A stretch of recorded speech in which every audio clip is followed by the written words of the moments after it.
It's a full crew. I'm moving people that don't need to present, Amy. Thank you.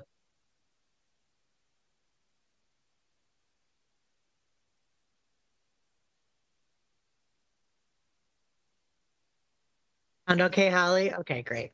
Yep. Thank you. Yeah, it's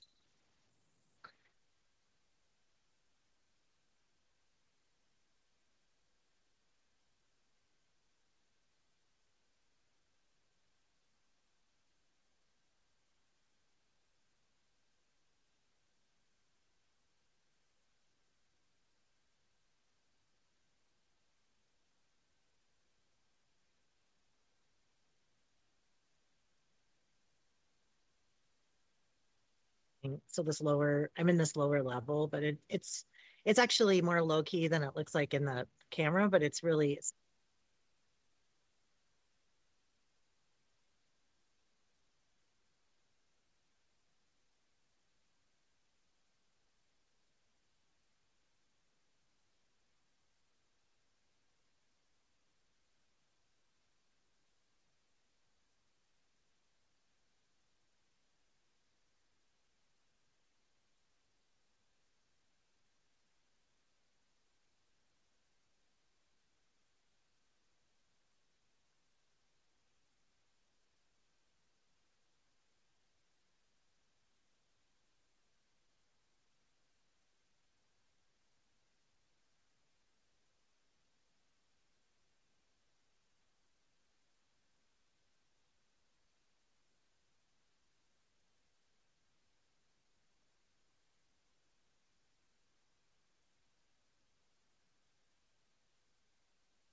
Public Safety Citizens League. So she should be here, and Mr. Tolbert will be joining us, but it is a little bit after 10 and we've got a ton of work to do today. So I'm going to get us started.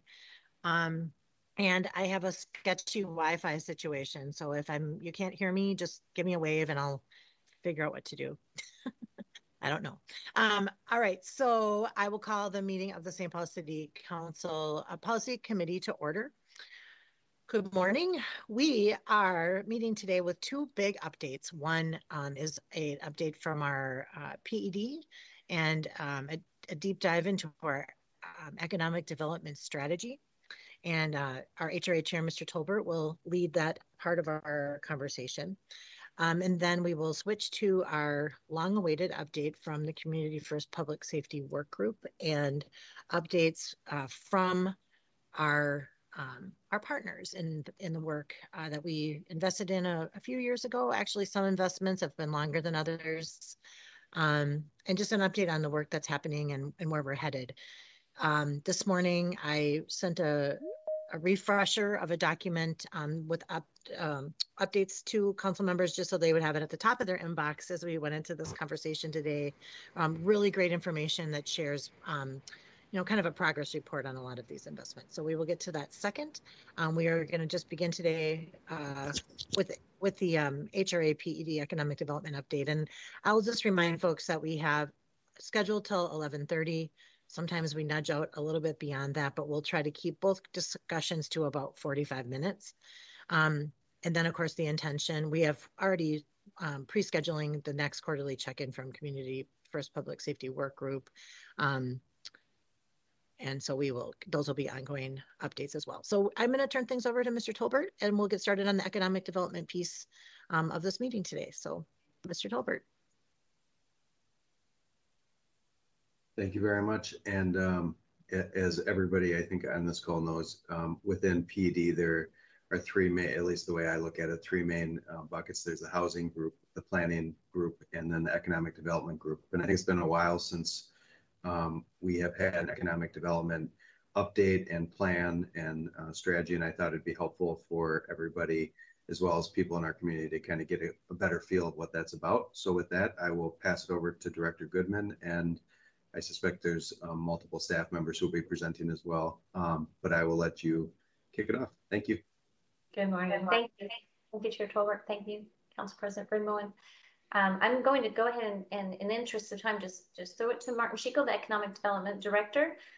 We have a presentation with many members of the team to talk to you about the work that they do and the impact that they make. So I will just pass it off to Martin Schickel this morning. Thank you so much. All right, thank you, Director Goodman, Chair Tolbert. I'm going to pull up the presentation, and Holly, just as a housekeeping note, we were expecting to be able to have the individual presenters as they come through to take control. Is that now not going to be possible? Because if they have notes to look at, I just want to make sure they're prepared, and if they can't get control and it's me clicking through, I just want them to know that that's how it's going to happen. Mr. Tolbert, if I may, I think we left all the PED folks as presenters, and if somebody needs to take control and can't, just let us know and we'll add you back in. All right, thank you very much. Well, I assume everyone can see the screen here. So this is an update on our economic development team and things we've been up to. We have a brief outline here. First of all, I just want to say good morning and thank you for the opportunity to talk with you today. This is going to give you a high-level look at what the Economic Development Division at PED has been working on and what we've done over the last couple of years. And since our time is limited, we won't be able to cover every facet of what we do, of course, but hopefully with data and examples, we'll convey sort of the positive impact we are having on economic development in St. Paul. And as I said before, some of my colleagues will be joining me in this presentation. And frankly, the whole team has played a part in assembling the information we're going to be covering today. So I just want to start out by briefly looking at the general economic development strategy. I'm beginning with an update on how we've been doing relative to the broad goals and specific metrics we set out back in 2016. In the work that we do and for the city as a whole, we want to see jobs and tax base increase year over year. And we want to keep our unemployment rate consistent with the state and specifically reduce the unemployment disparities for our residents of color. So those are the three sort of goals we had in place, overarching goals we have in place. And we've updated the data to see how we've been doing on these metrics through the year 2020. Probably the last time you saw this data was maybe a couple of years ago. So this is going to update you. And to start out with, I'm going to talk about the jobs, total employment. We had a goal of adding 3,000 jobs over 3 years. So basically 1,000 jobs a year. In 2018, that would have meant that we should have, or by 2019, I should say, we would have wanted to have added 4,000 new jobs. We actually added a little more than 5,000 new jobs for those 4 years before the dramatic reduction you see obviously in 2020 resulting from the pandemic. So I think we did quite well there until COVID came along. As far as total tax capacity, this is for property taxes. Goal was to increase tax capacity 5% annually, and we've far exceeded that. I think we're closer now through payable 2021 to about a 9% annual increase in total tax capacity. So again, from property tax standpoint, doing very well. For local sales and use tax collections, we have not met our target. We wanted to also, similarly to the property taxes, have a 5% annual increase, and we've never, frankly, met that goal. There are probably many reasons why. Actually, Bob Spalding, our data guru, says that he feels that the 5% goal was never reasonable because he said sales tax, unlike property taxes, is really much more closely tied to inflation, and our inflation rate has been far below 5%. So, but we're going to take a look at this more closely. It's interesting information to see, but this is the one goal we did not meet our expectations. For local unemployment rate, it went down. Our goal was to stay positive, stay level with the state. We started in 2015 at the same rate of 3.7, and our goal was to stay level, not ever go higher. We actually went down relative to the state for each of the years that the data came out. So I think we've done fairly well there. However, in 2020, with the pandemic, our rate actually increased significantly, about 1% higher than the state. This is probably due, in our estimation, to the large concentration of retail and entertainment venues in the core city relative to the state, and those were, as you know, adversely impacted by the shutdown orders, and that would have, of course, impacted employment in those areas. And lastly, unemployment disparities. I'm really happy about this slide. We made really good progress in the city at reducing the unemployment disparities between people of color and the white population. We've far exceeded the goals we set. Instead of a 10% reduction by 2018, the gap was actually cut in half, 50% reduction, and continued to decline in 2019, which was the last year for which we currently have data. So I think this is a really good sign. And just to point out, to be clear, this data is for the city as a whole. It's reflective of what we do, but it's not certainly not dependent totally on what we do. This is reflective of everything that's going on in the city. So any of these goals, rely on the private sector and other initiatives as well. Although I'd like to take credit for them. So now I want to say a little bit about the 6 priorities that we focus on to try and achieve these goals. Basically, we want to expand business attraction and retention. We support innovative entrepreneurship and small business development. We always are trying to build a brand for St. Paul. We look to high priority geographies and sites in the city and direct new development there. We continue to want to invest in downtown, and we want to align resources around neighborhoods where that need attention. This is still generally how we operate, but we're currently trying to update the strategy, accounting for new realities and initiatives. This process may involve retaining a consultant, just to put you on notice, similar to the process we completed in 2016. So we're looking at that this year about possibly bringing someone on board to update the overall strategy. Maybe we can pause a second here. Councilmember Naker.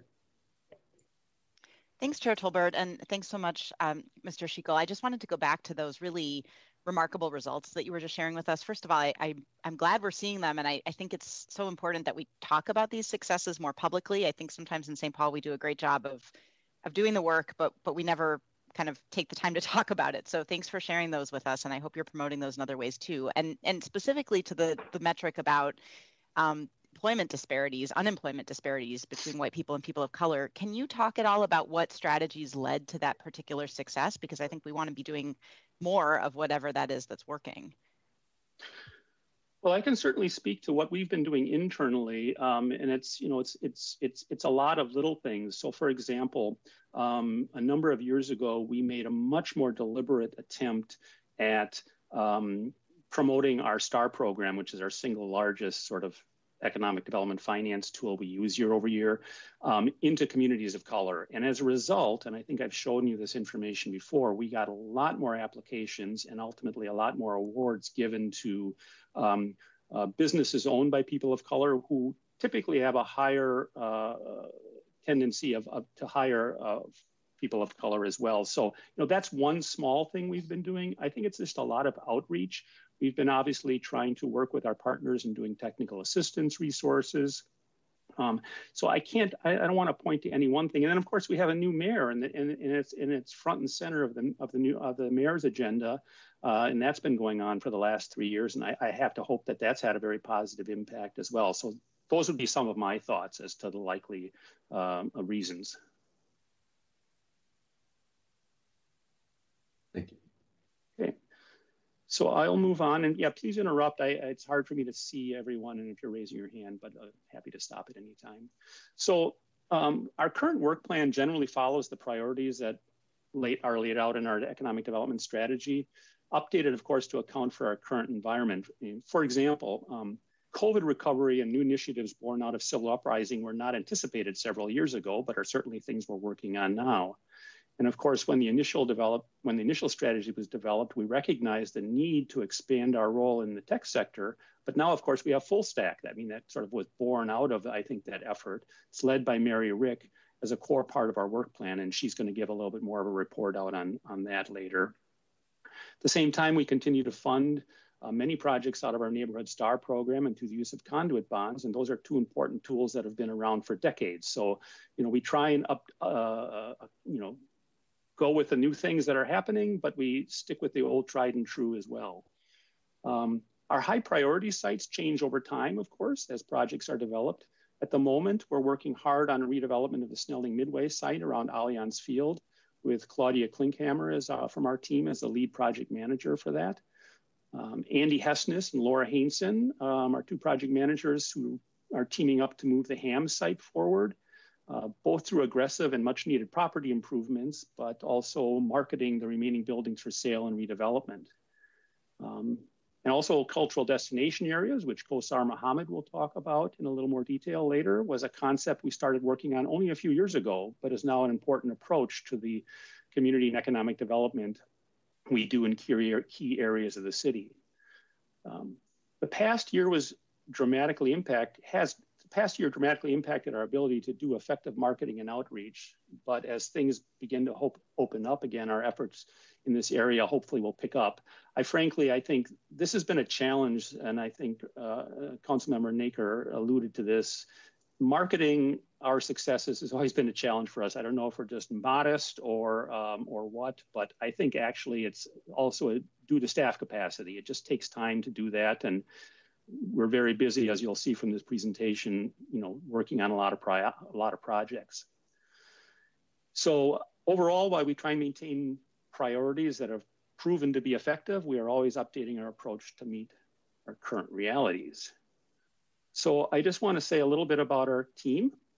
We have 18 staff positions on our team. I've been leading the economic development team for about 6 or 7 years now. I'd love to go over all the names, but I don't think we have time. But just in general, we have a director of business development who is really front and center out in the community, selling the city, trying to drum up new business. Half our team are made up of project managers. They make the projects happen. And as you'll see later, there's a lot that goes on into that. It's hard work. We have a lot of really dedicated, smart people who are doing this. A couple of program coordinators to operate the STAR programs and other initiatives.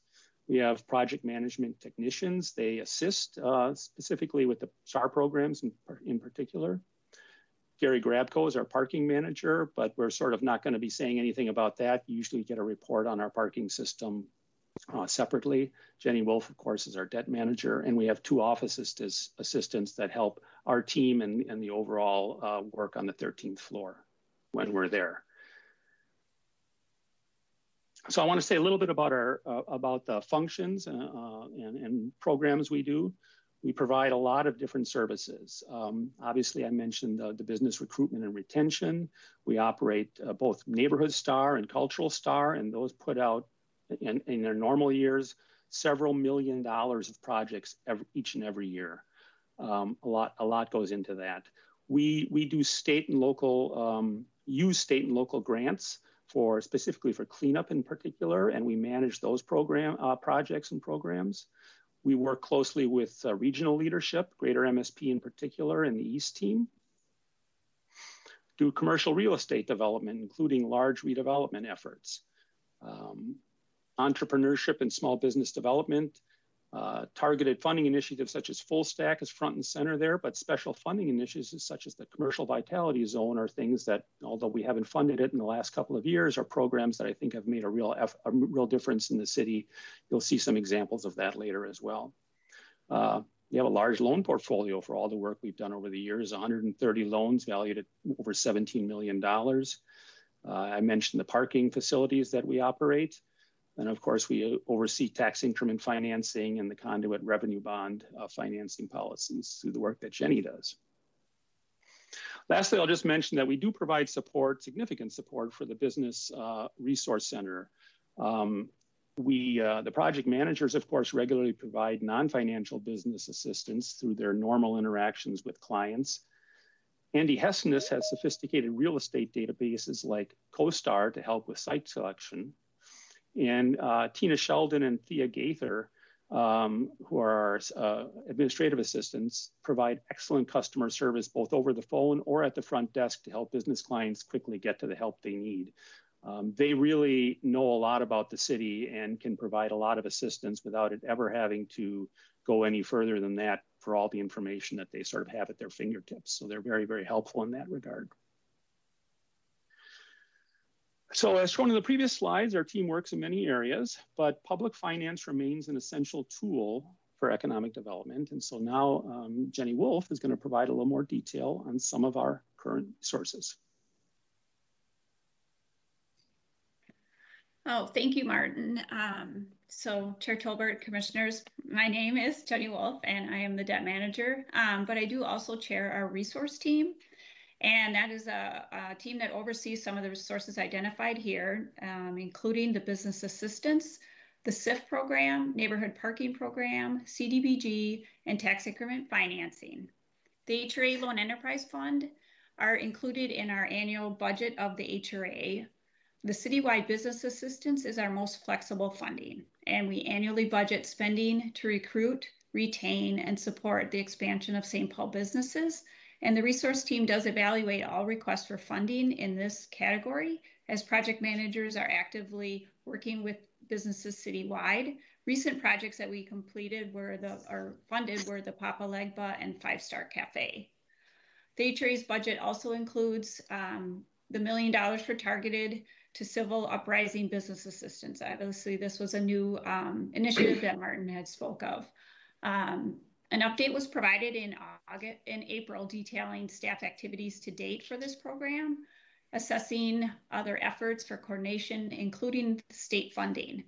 A recent focus has been on leveraging HRA funds with other acquisition-related programs, such as LISC's Community Asset Transition or CAT Fund, and an overall property acquisition strategy to support local and community ownership and prevent displacement of communities of color. Staff is also focusing on outside administration to the greatest extent possible for this program.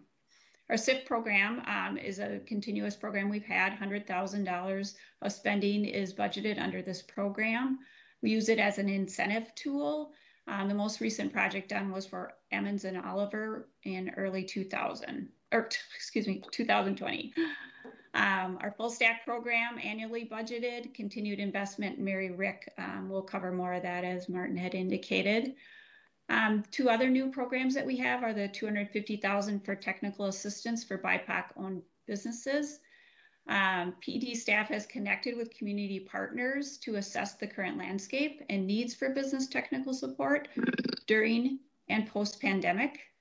The current focus is on granting funds to business support organizations to expand offerings to increase the number of BIPOC businesses served by about 25. We are exploring both internal and outside administration of granting on this granting process. And lastly, the HRA's 2021 budget includes $250,000 targeted to training small business BIPOC developers. An update was also provided in April on this program, indicating how an internal group with representatives from the Housing, Economic Development, and Planning team were meeting to come up with an efficient and effective way to utilize these funds. And they were looking at working with other organizations doing similar work to be closely considered. Kayla Schickman was participating in a panel with LISC, and they had a recent announcement that they had funded a new cohort. And we have 4 St. Paul developers listed, including Dalton Outlaw, Kimberly Miller, Georgia Fort, and Johnny Opara.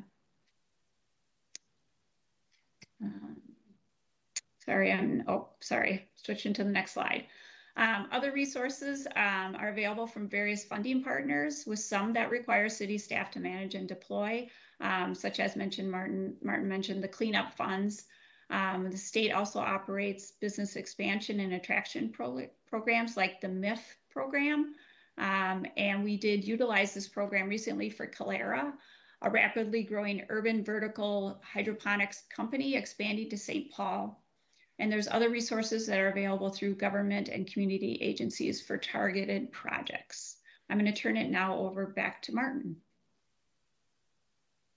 Thanks. Martin, maybe before you go on, since we discussed both, could you talk about the Civil Uprising Fund and what the status of that is? I know, we've been waiting to hear what the proposed guidelines are, and also I think partnership with LISC makes sense since they are doing similar stuff, and they've, I believe, raised about $27 million of philanthropic money.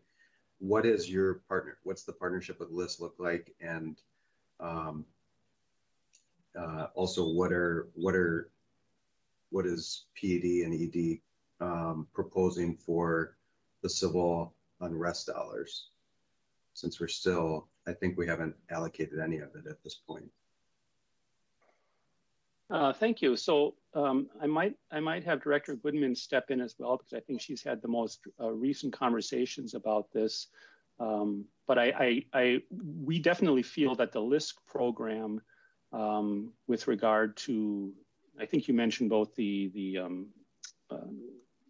BIPOC developers, the LISC program is something that Jenny just mentioned that we definitely are supportive of. But LISC is operating also in the area of property acquisition, which I think we feel is very compelling. And I think that was the program you just mentioned.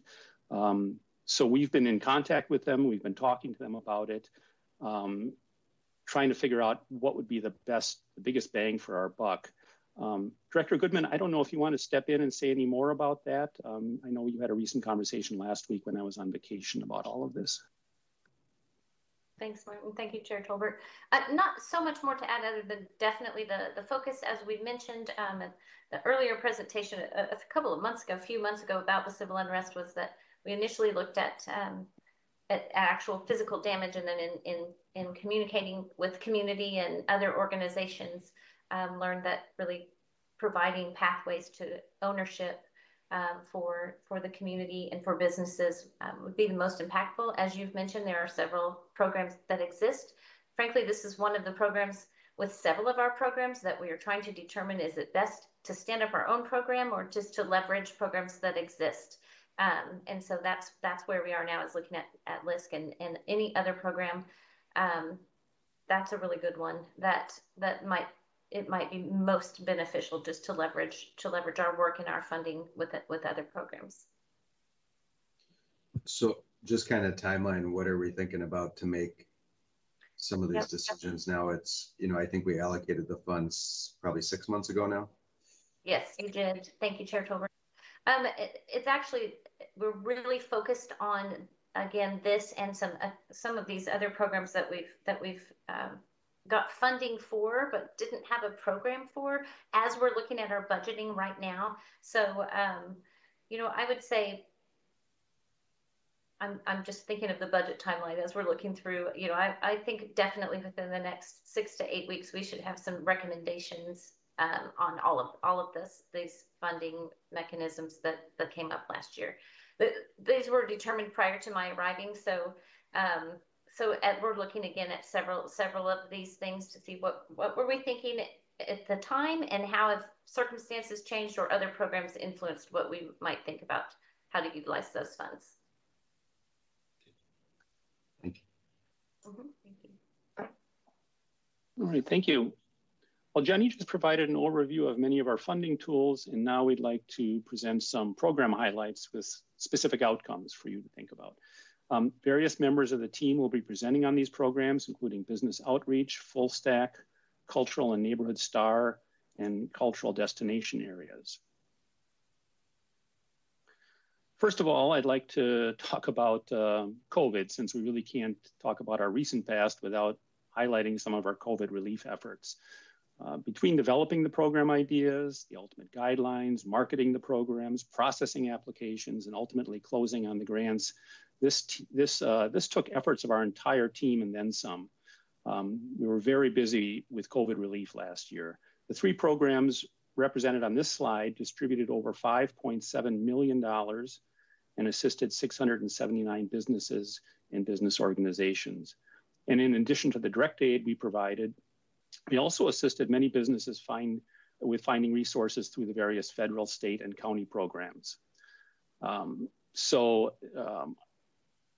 I think we had a big lift there. I didn't even mention Cultural Star, some of the other things we did that we also sort of spun around and targeted towards COVID relief, but that really dominated very much of what we did in 2020.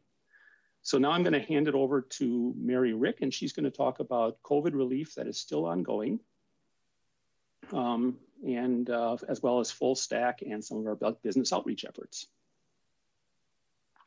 Great, thank you, Martin, and good morning, Chair Tolbert and commissioners.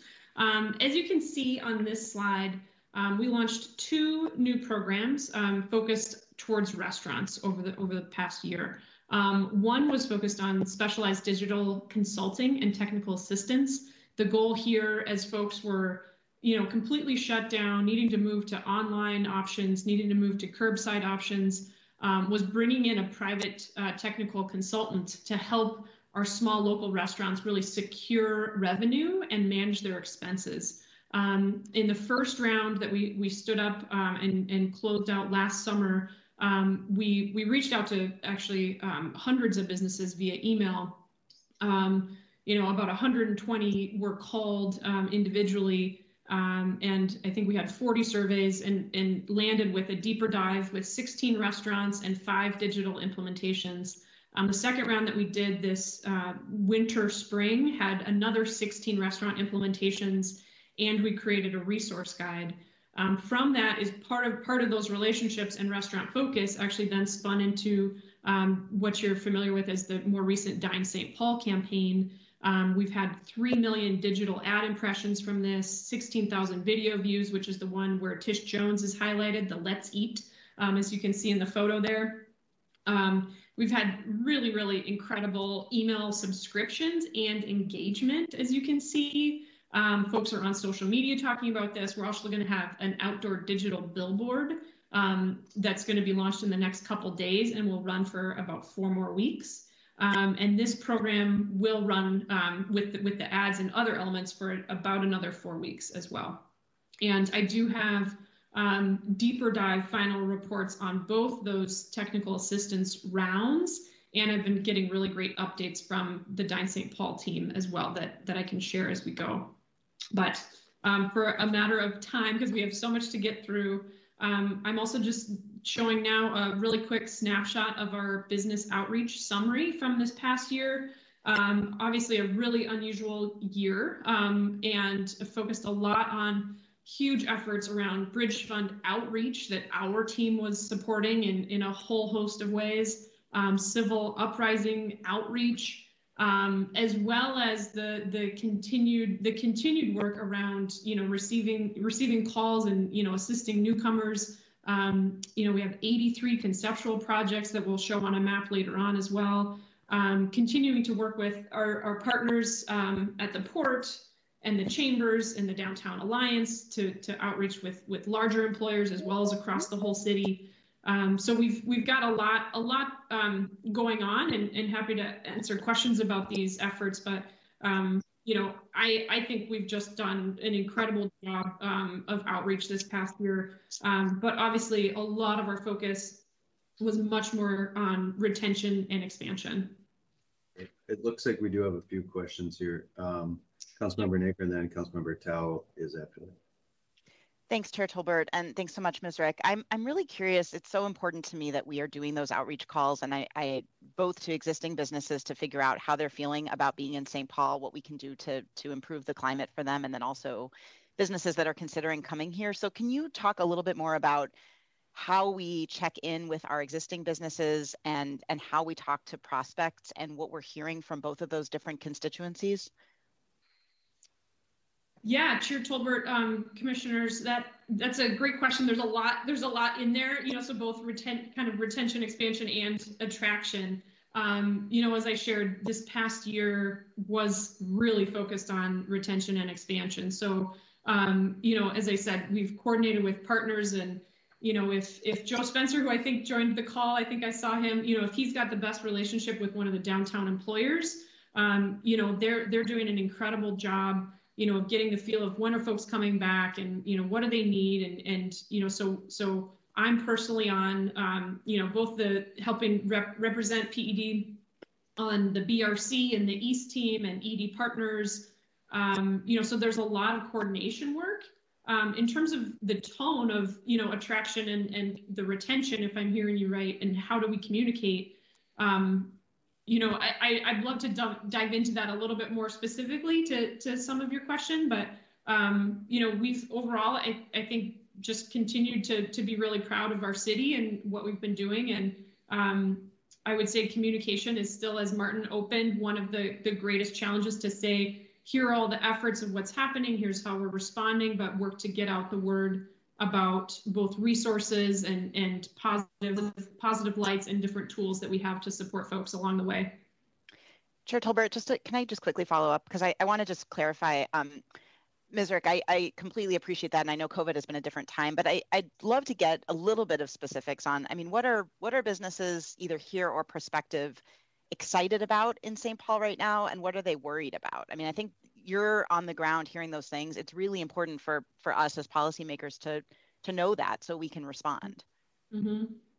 Well, I mean, the next slide is full stack, which, you know, as you know, I both have a lot of passion for, and I'm really bullish because that's what I still hear from the community, is that, you know, we have, you know, new creative companies, new tech companies that are starting and still coming in. You know, I toured, you know, a really significant kind of prospect a month and a half ago that was interested in a med tech incubator. And so med tech, you know, there's certain industries that have a lot of room for growth right now. There's been a lot of momentum around green infrastructure, you know, with the new federal bills coming down. So just really wide ranging, I think, in terms of opportunity and where we're getting, you know, momentum in those calls. You know, I think on the small business side and the startups, you know, everybody's kind of scrapping in different positions, but we've obviously seen a lot of both, you know, winners and losers in, you know, with, you know, I would say and have seen the digital divide has been a huge piece of that, including our hospitality industry, where if you don't have other options, you can't pivot and you can't go online. So hopefully that answers your question really briefly. Councilmember Tao. Thank you, Chair Tolbert. Mary, I was wondering if you can talk a little bit about how many BI or people of color business owner has utilized the digital consulting and technical assistant?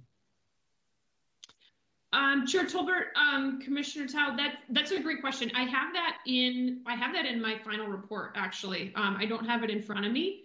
But I can share that, and it has been a great focus of our team, and the round 3 that we're considering would be a continued focus on underrepresented community members, and you know, I would be happy to share that over, but it's the great majority. I will share that. Thank you. Councilmember Brennan. I just wondered, I've heard that with the restaurant support COVID initiatives that some of our Right Track interns were engaged in that, and I'm wondering if that's true, and if anyone could share a little bit more about that, because I think that is really cool, and just would like to hear just a titch more about that, if that is in fact true. Yeah, Chair Tolbert, Commissioner Bremont, I will happily go to the next slide, because I was going to share a couple updates on that front, because that is true. We very proudly engaged more Right Track youth over the course of the last year on a couple different fronts, full stack related. So you see here on this slide, and again, for matter of time, you know, the goal was to just give a really quick picture, because we have so much more to cover. And so I want to leave room for my teammates, but you can see some of the original goals that have been achieved, and then 2020, 2021 highlights included both continuing these virtual trainings and events with Lunar Labs and the Coven hosting things like Fix It Friday.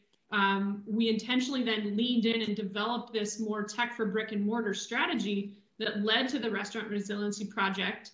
And with that, we engaged a whole cohort of Right Track youth in the consulting with those restaurants. So, you know, these young people, they know how to do social media, they know how to get online, they know how to stand up websites.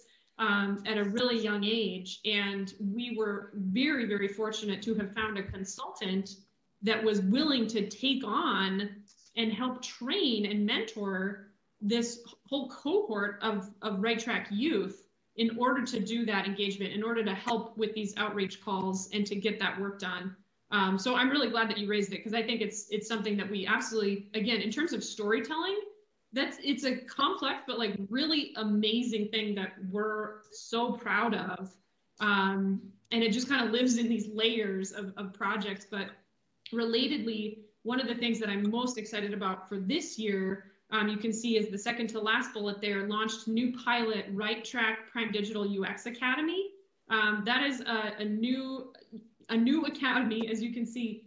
Again, I think it's all youth of color coming from our Right Track program, and they are just graduating this first cohort. And we're so excited to test this, because as you'll and we'll share more next month focused on tech workforce, is that we have huge numbers of tech jobs posted. We are not able to fill all of those jobs. Those are still huge career opportunities, high wage jobs, and we need more and more folks through all of these different vehicles and educational systems and boot camps in order to meet that need and in order to meet that opportunity. So I will put in a nod to my colleague Kosar Muhammad, who's going to be presenting on cultural destination areas in a little bit, but she's now managing the Tech Hire program and is doing an incredible job, including with this academy. The two last snapshots that I wanted to share for Full Stack was one incredible success story you may have seen in the news, but here is the HRA with Clarence Bethia from UPSI, who completed his project at the end of 2020. He received the HRA Business Assistance Forgivable Loan based on jobs for $120,000. And just 2 weeks ago, he was all over the news in having raised over 18 million from outside investors. Those will be high quality jobs in St. Paul, and just a great story for our city. And then secondly, sharing the story of the Coven, which opened, big grand opening just before COVID hit. Unfortunately, they had received $200,000 in a Neighborhood Star grant. And loan split, continue to be an incredible source of creativity, innovation, community. And they've again, in terms of like that light coming back to St. Paul, they've been featured in Fast Company, Inc., Forbes. And so just really excited about those partners. Nora is going to talk next about Cultural Star. All right, good morning, everybody. Great, so just here to talk a little bit about Cultural Star. So as you know, the goal of the Cultural Star program is to promote cultural vitality and economic growth, particularly in the downtown cultural district, by strengthening the arts and culture community. And to do that, we give out grants for arts activities, organizational development to arts and cultural organizations, as well as capital projects to improve our cultural facilities in the city. So just want to make a quick note that, of course, downtown cultural district is our focus, because the STAR law guides that 80% of the Cultural Star funding be invested in the downtown St. Paul cultural district. And the exact boundaries are determined at the city level, but it does reference downtown in the law. So our focus really is on the downtown area and making sure that we have a nice cultural core for folks to visit. So for 2021, just most recently, we had our application deadline for the one round that we're doing this year in 2021, a little different than most years. Isn't everything these days. And we did receive 121 eligible applications. So we're really excited about the response to this past round. And I'll say that that they requested over $2.7 million. So it's a competitive round. We only have $1.2 million to award. So currently the Cultural Star Board is reviewing those applications. They are not doing interviews this year due to the virtual environment that would have had to have been in place. So decided to forego that, but they will be meeting on June 18th to deliberate and make recommendations to the mayor and you as city council members. Just to give a quick highlight on especially COVID impacts the past few years. In 2020, we really had to pivot our funds to a general operating fund just to help those arts and cultural organizations get through the pandemic. Of all nonprofit organizations, arts organizations had the most extreme impact, you know, canceling events, shuttering their venues, not being able to hold their typical fundraising events. And we were able to get money out there to help these organizations pull through. So over 1.5 million in cultural star funds, and we were able to add $1.1 million in CARES funding to that. So a lot of support out the door, and also directly to artists via the Springboard for the Arts Emergency Relief Fund. And then in 2019, of course, we got out our regular funding to events, almost $1.9 million to 93 projects. But it did overlap with COVID, and we did allow for COVID amendments to contracts. So folks, 40 projects got out of those 93 had COVID amendments to their contracts, 1-year extensions, or were allowed to hold their events virtually. So really trying to help people out, be successful, and access those funds that they were awarded.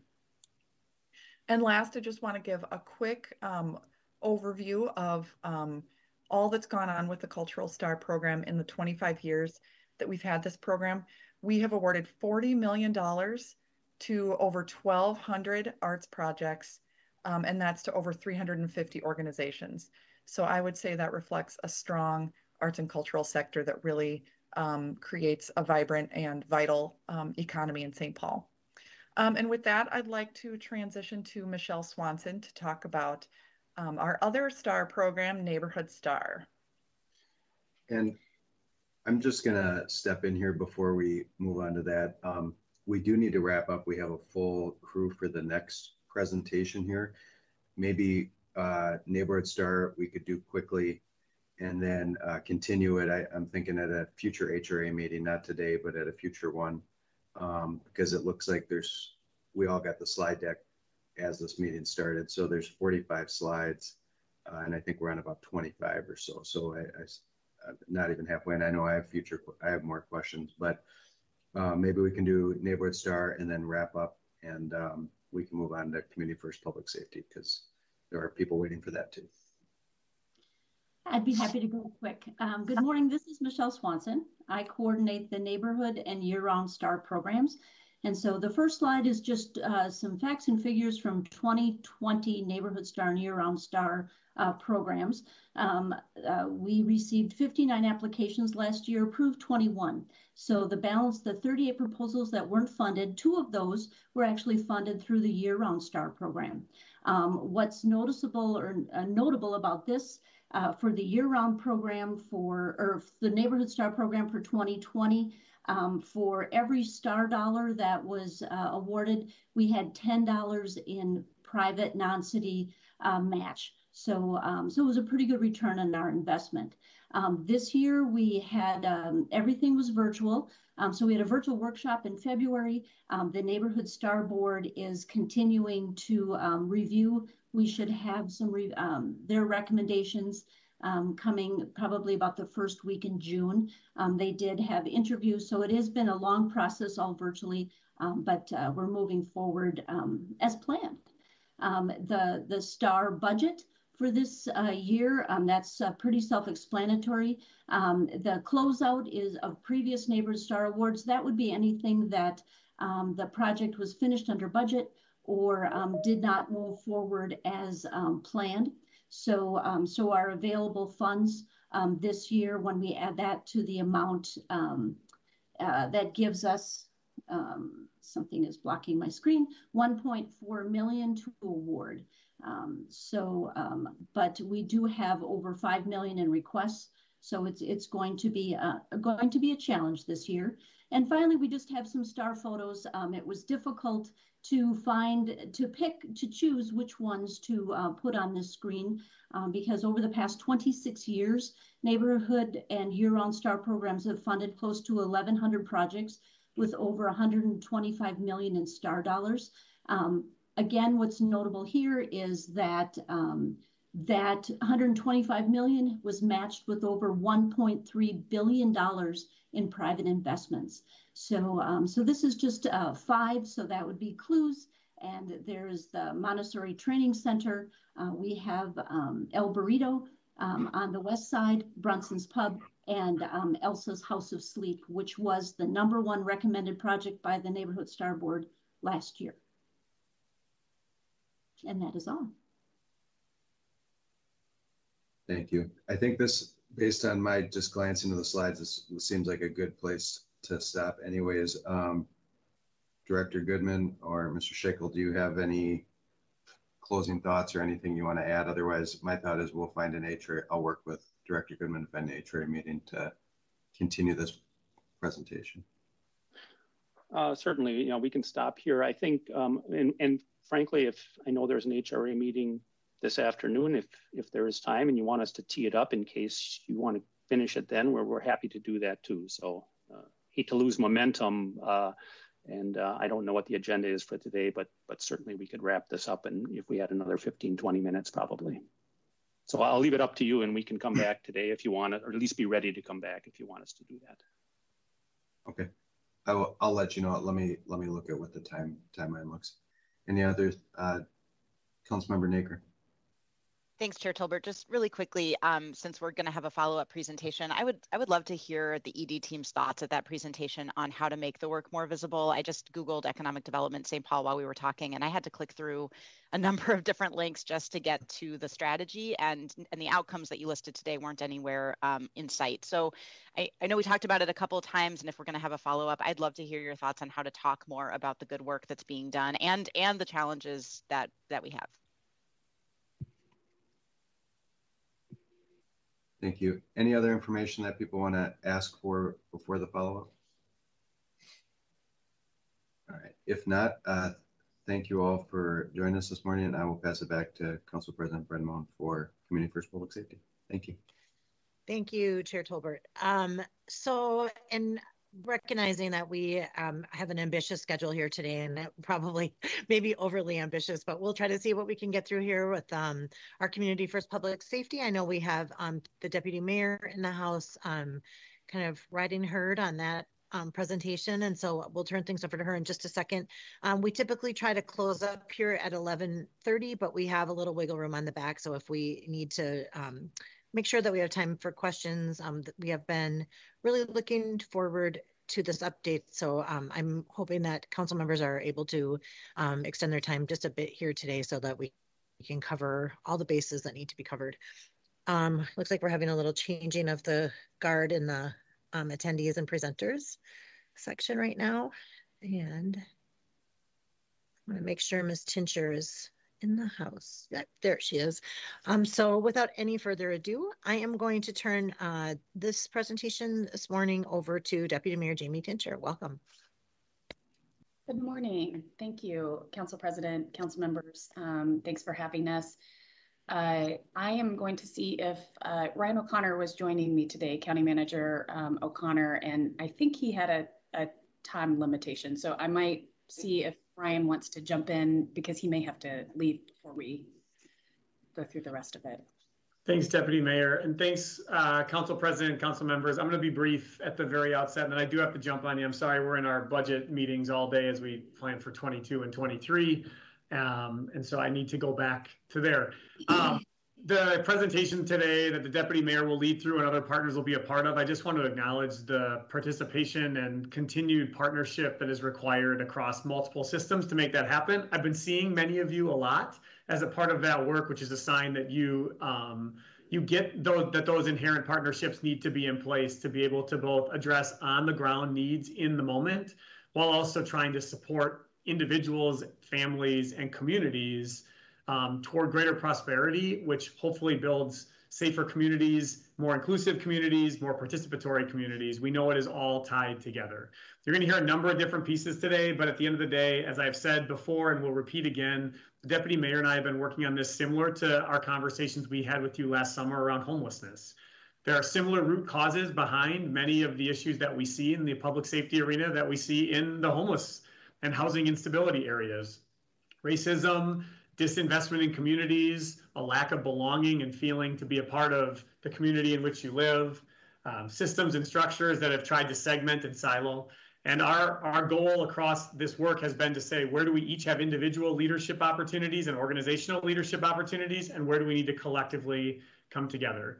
Danny Gibbons will be a part of the conversation today to talk about healing streets and the violence intervention work that brings to the table. I think you're going to hear from some of our community partners, I believe Joel Franklin and community ambassadors, about the community parts of the response. And I'll leave you with the fact that as we have been convening with a broad group of partners, some of which have involved you, and we've been looking at specifically going shoulder to shoulder with youth and families to develop individualized way to approach solutions. We're trying to use every tool available to us, and we are seeing movement in a positive way. And so I look forward to continuing to be a part of the work. I'm sorry that I can't stick around longer today, but I will turn it back to the Deputy Mayor, who has been a great partner throughout this, and we appreciate all the partnership and investment St. Paul is making in this important space.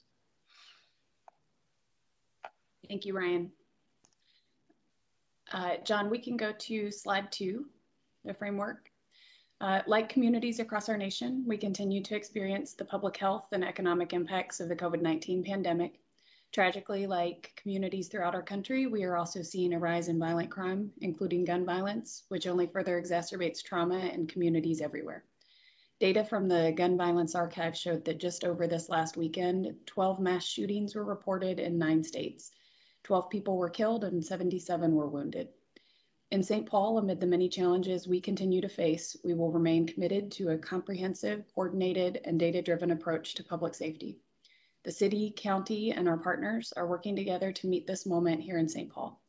We've expanded our public safety framework beyond simply responding to emergencies after they happen to making strategic investments toward reducing the number of emergencies we endure in the first place. Ultimately, we want to interrupt cycles of crime and violence.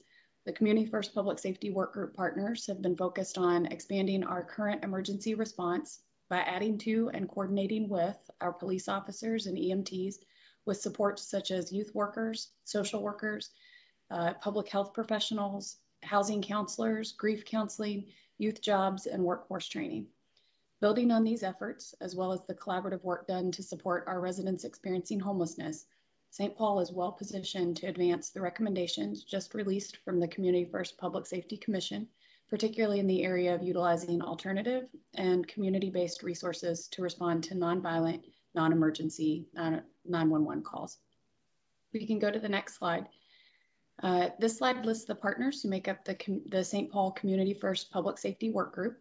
And throughout last year and into this year, these partners met on a bi-weekly basis. The framework of these meetings was to focus on research, tracking and analysis of real-time data, and build a cross-sector collaboration of our partners. If we go to slide 3, we've provided the principles that were developed by this work group and reflect the partners' consensus opinions. I want to take a minute here. Last weekend, we had a shooting of 2 of our young people in St. Paul at one of our rec centers. And I asked Andy Rodriguez, Danny Gibbons, and Joel Franklin to just share a little bit about in that moment when we needed this work to respond in real time. That's exactly what happened in that situation. And so, Andy, if we could start with you, and if I could just ask you and Danny and Joel to brief the council on what happened in the immediate aftermath of that tragic situation. Thank you, Deputy Mayor, Council President Bredmo, and council members. Yes, we had a very unfortunate incident last week at Frogtown Community Center, resulted in gunfire being exchanged between young people, where a couple people were injured and taken to the hospital with non-life-threatening injuries. In the hours following that event, there was a lot of back and forth communication between this work team to mobilize and generate a response of how we're going to approach this situation over the next 24 hours. And with that, we were able to effectively communicate amongst this work team to, one, get in contact with the victims' families through the Healing Streets Project that I'll let Danny elaborate more on, but also mobilize a community meeting or get together later in the day on Friday to communicate to the community of what the next steps we are taking and showing how aligned we are in our response. So Danny, I'll turn it over to you for the Healing Streets piece, and then I'll elaborate more on how that meeting went. Thank you, Andy, and thank you, Deputy Mayor. Echoing what Andy had said, we in a part of the Community Safety First initiative. A part of our protocol is that from the Healing Streets standpoint, whenever incidents of group or gun violence take place in our community, we have a strong partnership with SPPD. So it was May 20th that evening we received an email from Sergeant Campbell at SPPD that was sharing that there was this incident that took place at the Frogtown Community Center. There wasn't a lot of the details, but we remained abreast and aware that maybe hours later we got information that included names of persons who were said to be impacted, and immediately our community mediators under the leadership of Mark Campbell were able to do the work of connecting with the families that have been impacted by that. I can tell you now as a follow-up that our community grief workers via Restoration Inc. are currently engaging both families. One of the families were going through surgery. I believe the young person made it out okay, and so we're doing ongoing work there. One of the other pieces I think that didn't get mentioned, there was also some behind-the-scenes collaboration that happened with community ambassadors. Immediately once we found out the information from the Healing Streets standpoint, I reached out to Tim Simmons, our contact with community ambassadors, just to coordinate efforts. And so it further speaks to the work that we have been doing and will continue to do in response to incidents involving violence. And it's been an honor to work with everybody. Thank you. Thanks, Danny. And just noting that collaboration amongst all those different agencies was extremely powerful and allowed us to generate a response that showed that we're working in unison with one another, utilizing the ambassadors as additional forms of support to our park staff, working in tandem with SPPD to do proactive police visits, and really just show the community that we're working together. And that community meeting that transpired later in the day, I think actively demonstrated that we're going to continue to move forward and offer a positive environment at Frogtown Community Center and not let this incident deter us from doing that. And if I can add, we have an upcoming healing circle that we're going to do at the Frogtown Center, so in partnership with all the partners too.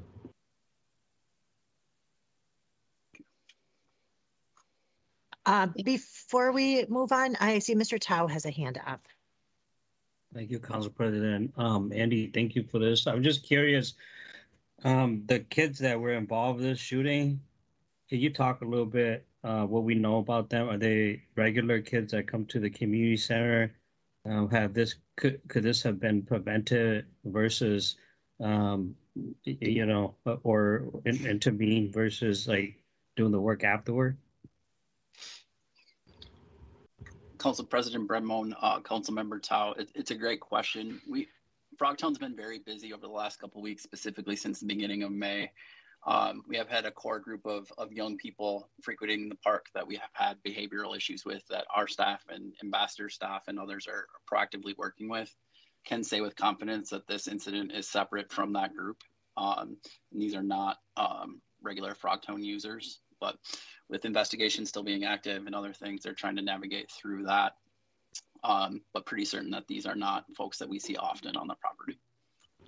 And as an ongoing engagement, Council President Bredmone and Councilman Tao, we were able to make connections via Commissioner Trista Maddox-Castillo with Asian Youth Outreach.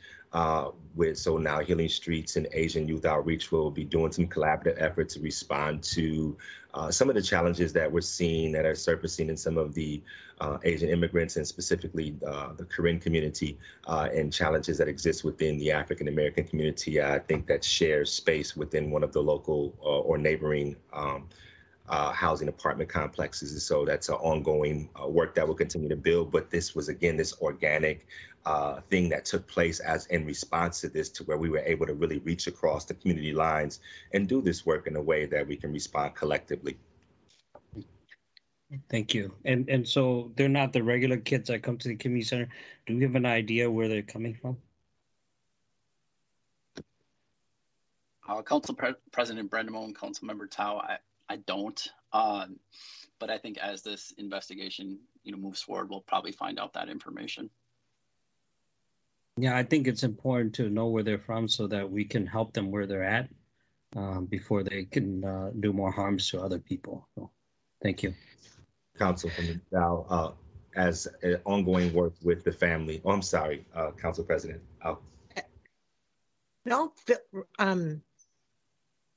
close. Well, please make your remarks and then we'll move over. It looks like Mr. Franklin has comments to make as well.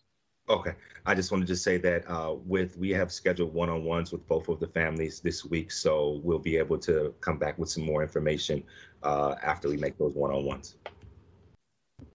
Thank you very much. Mr. Franklin. Thank you, Council President, Council members.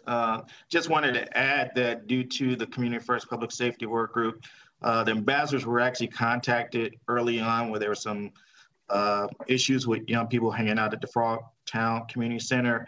We were contacted by Andy and Gina Stokes from Parks and Rec, as well as the patrol commander for the Central District, just to have ambassadors venture over there. We actually created a Frogtown team due to the Community First Public Safety funds. So that was the team that we had go over there a little bit more often. They were already patrolling that area, but after we received a request from Parks and Rec, they visited that area more often. So the times that the ambassadors were there, actually they didn't have any issues going on at the park. The shooting happened after the Park and Recs had closed and the ambassadors had left. But the ambassador had been engaging with the young people in the park. We plan to continue to post up in that area and and have more of a presence at Frogtown Community Center. I just wanted to add that. Thank you. Thank you. And I just would like to, I really appreciate Mr. Tao's question and the follow-up from both Healing Streets and the community ambassador's perspective on that. And I will just say that, we're working hard on the North End Community Center investment. And one of the things that I've kind of kept in the back of my mind is when the Arlington Hills Rec Center opened. I think initially we had issues where there was some fighting and violence and other activity that was happening at Arlington, kind of because it was the new cool place and everybody was gathering there from all around the city. And I've been keeping an eye on to see if that happened at Frogtown as well. And I mean, the great news is it's on my commute route and I see it probably 4 or 6 times a week and it's packed. I mean, it is packed with kids out playing and having a great time. But that also means that it's active and there's lots of folks there. And so I really appreciate just the acknowledgement of the proactive work there, the follow-up work that we're doing there, and also kind of putting a flag out that when the North End Community Center is built, that I think that some of this stuff will shift there. I mean, it's the exciting new thing, and all that action and all that activity also brings with it some issues and problems. And I guess repeating what I've heard, just hoping that we're learning also from the past and as we move towards the future, that these new facilities or new activities also draw lots of folks and therefore can include tension as well. Mr. Tao, your hand is up. Was that finishing up on your previous comment or did you have something to add?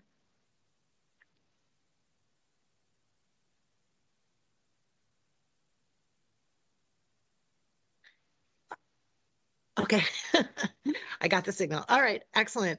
Thank you for this story. I think it's a great really recent, poignant situation that's tragic and terrifying, and also shows that how working together in a new way is impactful. So thank you for sharing this as a way to get this conversation started today.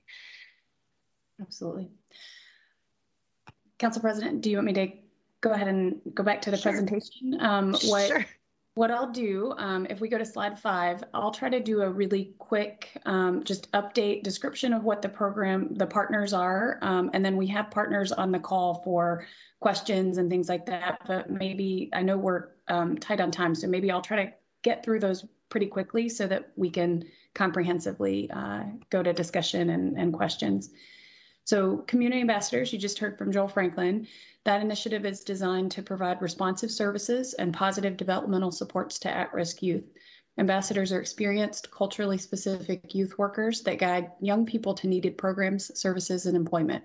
Community ambassadors use intervention strategies guided by best practices to decrease involvement in criminal justice system and provide meaningful supports to traditionally hard-to-reach youth. In 2020, funds were used to create additional ambassador teams in the North End, Midway, Frogtown, and Sunray neighborhoods.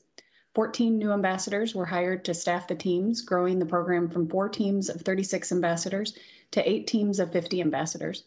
As a result of the additional teams, the Community Ambassadors Initiative was able to increase the number of contacts with youth from a yearly average of 3,500 to over 14,000 in 2020. Between January 2021 and May 21, the ambassadors engaged and or referred 9,027 young people to community partners for programming and services. The community ambassadors are currently working to place 35 at-risk young people into job opportunities through our Right Track program, and they will provide training and support to help prepare them for success in those summer jobs. The next slide, Healing Streets. You heard from Danny. This initiative of St. Paul Ramsey County Public Health is a community-centered healing-based approach to end cyclical retaliatory gun and group violence in Ramsey County. It's been adapted from the Advanced Peace Fellowship and Group Violence Initiative models that take a preventative public health approach to addressing gun and group violence in communities rather than at an individual or law enforcement approach. Healing Streets addresses group and gun violence in 3 ways: prevention, intervention, and healing. Healing Streets works with government and community partner agencies to provide education and training so community groups can support people in communities impacted by gun and group violence and provide immediate support after an incidence of violence to prevent further violence. A key component of this work is the community mediators, also referred to as credible community members, to provide community de-escalation, resource support, and peaceful gatherings at any time of the day.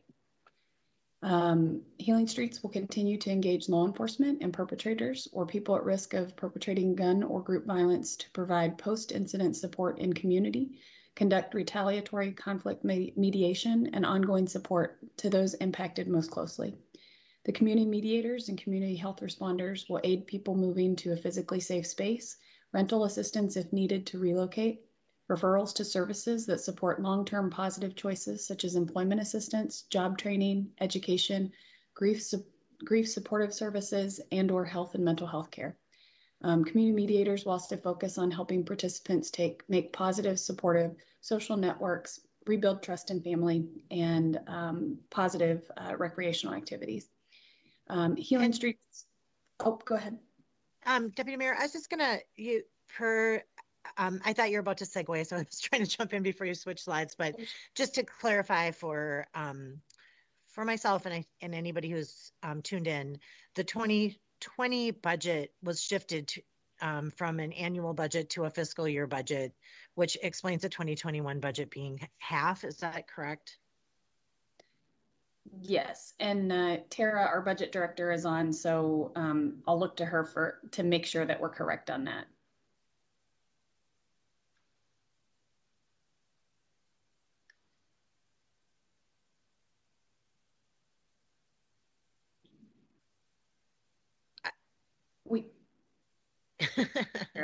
I also see Ms. Naker has a hand up. All right. Yeah, I think that's correct. I see Holly's got her camera on too. I'm just clarifying because it looks like we cut the budget, and I think what we really did was shifted it from starting in January to starting in June. So we switched it to a June to June fiscal year, and then funded basically half of the 2021 budget. Holly, are you nodding? Okay. Council President Brenmone, yes, you are correct. So the contract in 2020 started in July. So okay. And then that moved into the 2021 budget. So they're fully funded. Yeah. Okay. And I think it's important to clarify that just because it looks like a big dramatic shift, and the shift was really in the start timing. I see Ms. Naker has a hand up too before we move on. Ms. Naker. Thanks, Council President. And thanks, Deputy Mayor. I'm curious, you just mentioned a number of outcomes of the Healing Streets program that the community mediators might connect families to. And I'm wondering, can we see some of those outcomes, not just the number of families that have been interacted with, but what occurred as a result? I mean, I think this program, we're putting a lot of emphasis on it. We're counting on it to do a lot of the heavy lifting in preventing the gun violence that we're seeing. And I think it's important for us to know, those 4 FTEs, not just interacting with the family, but what's happening as a result of that. Council President, Councilmember Naker, and I'll lean on Danny a little bit too. That was one of the reasons that I asked County Manager O'Connor to be present today.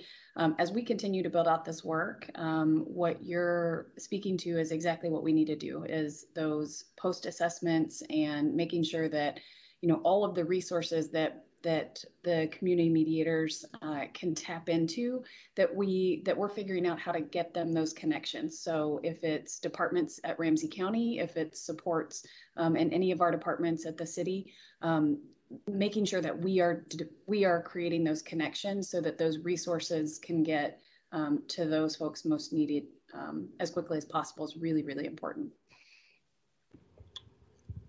Thank you, Council President and Councilwoman Rebecca Naker. So the community mediators were literally just hired on this past, the latter part of March, where we're trained. We flew out to Nevada to get trained in the advanced peace model in the early part of April, where we just finished up the last part of the onboarding for them. So the outcomes that we are looking to, one is to begin to reduce the number of said persons who have been impacted by gun violence from being engaging in cyclical or retaliatory gun violence in that standpoint.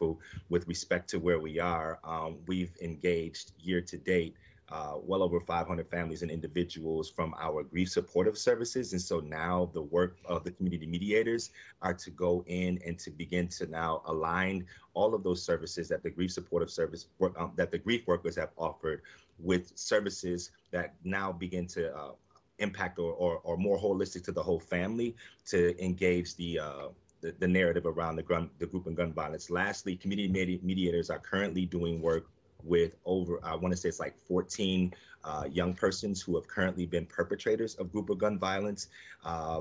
4 of them have been recently released from our Red Wing Correctional Facility. The remaining are still currently housed there and gearing up to partner with Ramsey County Correctional Facility, i.e. the Workhouse, to begin doing the same thing. If I could just quickly follow up, Council President.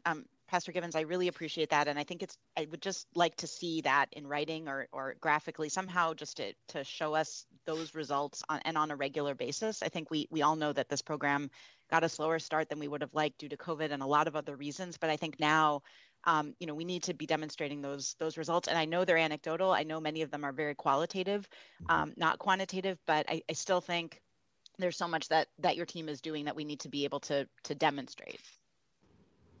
Thank you, Councilwoman Naker. And with respect to your statement, I appreciate you mentioning the qualitative data with in all transparency. That has been a struggle with being able to demonstrate the value of that data in these kind of spaces with, juxtaposed to the kind of violence that's happening. Our evaluators within Ramsey County have been repurposed in a lot of ways around the CARES and COVID work. And so we've just now started to circle back within the past 30 days to update our logic model to begin to now compile our data in a way that says where are we as it pertains to our measurable outcomes and the goals. We do also have a work plan that I could share, and as soon as I get that data, we will be sharing that with you. We have a follow-up meeting with the evaluators in this next coming week. But I just really thank you for speaking about that qualitative data. And I see Mr. Tao has a hand up. I'll just add to what Ms. Naker just requested. You know, we do have in COVID and in the past 6 months or so, we've had a monthly check-in with St. Paul Ramsey County Public Health, and perhaps as we kind of shift out of COVID triage and into, you know, really tackling some of the gun violence issues, that we can switch to a monthly check-in at our council meeting where it's like, you know, just we want to work in really close partnership with the work that you're doing. It's important, and we get questions from our community and want to make sure that we can give them answers. And we know, you know, sometimes it's only partial answers or it's not fully satisfying, but I think it's hard when we're like, we don't know, you know, we know that we have this initiative. So I think that maybe we'll take that as a suggestion to do a regular check-in now that you've, you know, got this program established and folks on the ground, and we can check in with you. And the St. Paul Ramsey County Public Health check-ins have been, you know, just a brief, you know, kind of a dashboard, and then what's the trends, what's going on, and what are the actions we're taking. And I think that transferring that attention over to the work that you're doing here would make a lot of sense. I'm going to hand over to Mr. Tao for a follow-up question. Thank you, Council President. Denny, can you describe the process in which a young person feel that they might be retaliated against, and can they come to you for support and safe haven, or how does that work? So I'll give you an example. We in partnership with Community Corrections as well as Ramsey County Juvenile Probation engaged a young person. This was about 3 months ago, who got injured by gun violence, was currently on in our probation system. I want to say EJJ. The young person had expressed a concern for their safety and the safety of their family. And so what we did was immediately engage the young person. We were able to get the young person released from the juvenile detention center to work with our program. Our grief workers immediately started providing services for the family, the entire household. There's a grandmother who's a primary caregiver, and there's a couple other siblings that are there. This young person continued to express concern for his safety with the current resident that they were living in. So we assisted in paying for application fees for them to apply for, new apartments or potentially a townhouse. They're now in the process of finding a place. We're just waiting for the approval to go through. They'll be relocated to another space. Unfortunately, the young person had participated in another or engaged in another crime, and so is currently being housed in Red Wing Correctional Facility. The younger brother, though, was also kind of on the spectrum too. So we continue to engage him, and to this point, no one else has been impacted by gun violence in that house, or for that matter, perpetrated gun violence. Mm-hmm, mm-hmm. And how is that service being communicated to members of the community or folks who might be looking for that without feeling like they they flip on their crew or whatnot? So I mean, this is the way that individuals and their families get referred to our program comes through our community partners. So our first touch point comes from St. Paul Police Department, and they've already kind of established somewhat of a point of contact and relationship. And so that's where the continued ongoing relationship builds from there.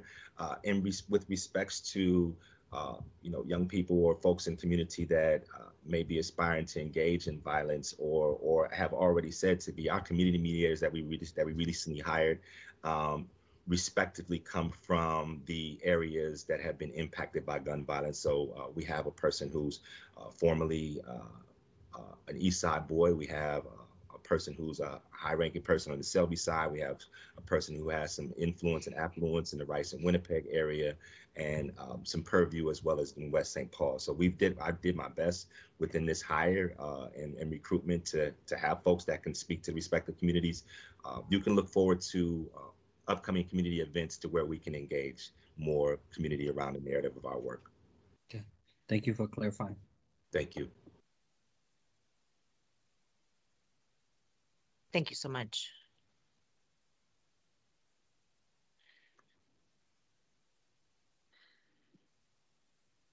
So I think in the interest of time, here's what I'm going to do. I'm going to just go through the next slides and just say, you know, here are the partners that are a part of the work group. So we have Rec Check, and then on the next slide, our Right Track Youth Employment Program, the Awakenings Program, which was developed as a violence prevention and early intervention strategy with our community work youth workers and our rec staff. Slide 10 is the Downtown Alliance Safety Communications Center, which is a work group partner. The Ethos Program in the City Attorney's Office. Returning Home St. Paul, which is in our Office of Financial Empowerment. And then the work I've included under alternative emergency response, our city team and partners who've been coordinating and supporting work around our residents experiencing homelessness. We've been doing work in the space of developing a rapid response team directly connected to that work with a goal of redirecting a lot of the calls that would traditionally be handled by our public safety officers. And then the last area that I included as a part of this work group is the Area Action Plan work group, which was pulled together really as a part of the planning for post-COVID return to offices downtown. It's a group of city, county, nonprofit, business partners coordinating around key strategies of reducing crime, decreasing trash and graffiti, and coordinating and augmenting services to support unsheltered residents downtown.